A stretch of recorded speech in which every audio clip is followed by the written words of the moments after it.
Hey everyone, this is Dr. George Birnbach, and I want to have a conversation with you that I had to have with a marketing assistant the other day who was on a phone call with the owner of the practice and they asked me an interesting question.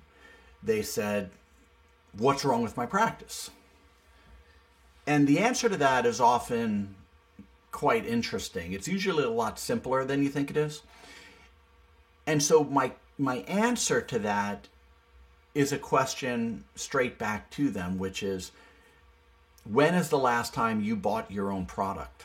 When's the last time you stepped into your practice as a patient, went through your own system? And I don't just mean listening to scripts. I mean going through the entire process with the eyes and the ears and the emotions of a patient. When was the last time that you purchased and experienced your own product? You see, we don't often do that. We might write out the patient map. What are the steps in the experience? But we rarely dive in with the eyes, the ears, and the emotions of a patient and look for friction in that patient journey, in that funnel design. How clunky is the process? How do I feel when I walk in an office and I see someone smile and call out my name? How do I feel if they don't? You see, the process only has to be a little clunky to drive away almost every conversion and every new patient start.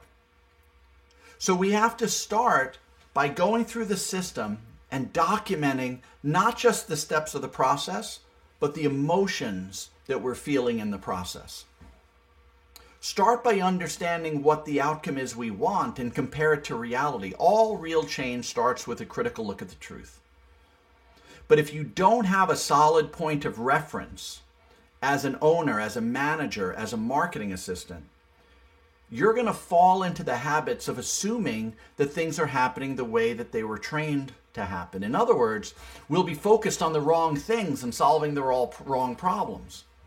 So we want to look at what is the actual process? How do we feel in the process?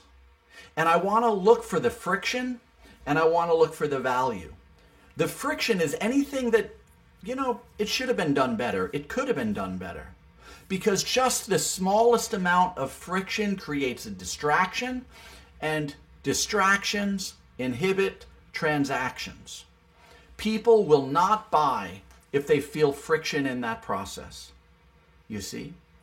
And sometimes before you get to the history, the exam, the report of findings, the case presentation, or the financials, the friction's already occurred.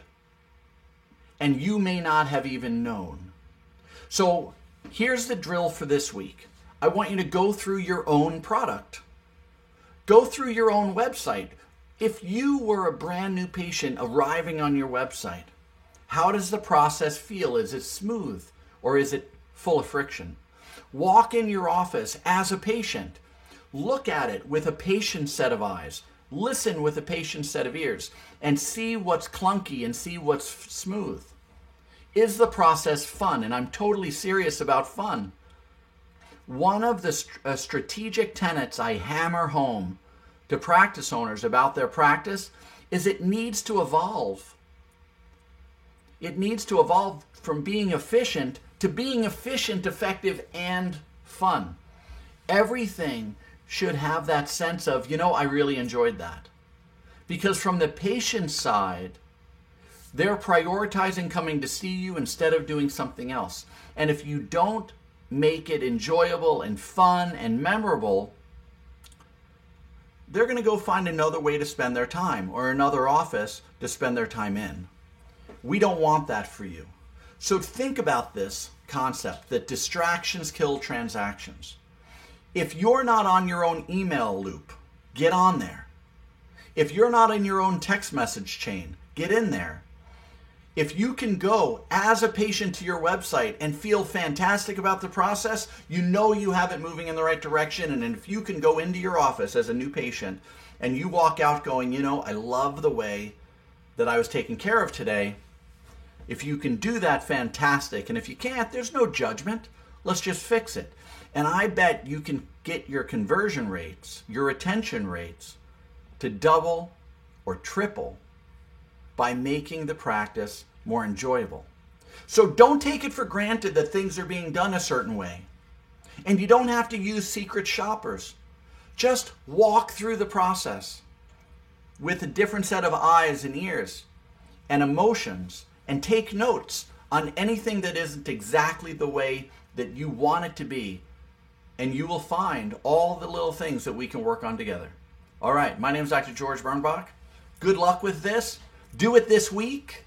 And I look forward to hearing about what you find. Bye-bye.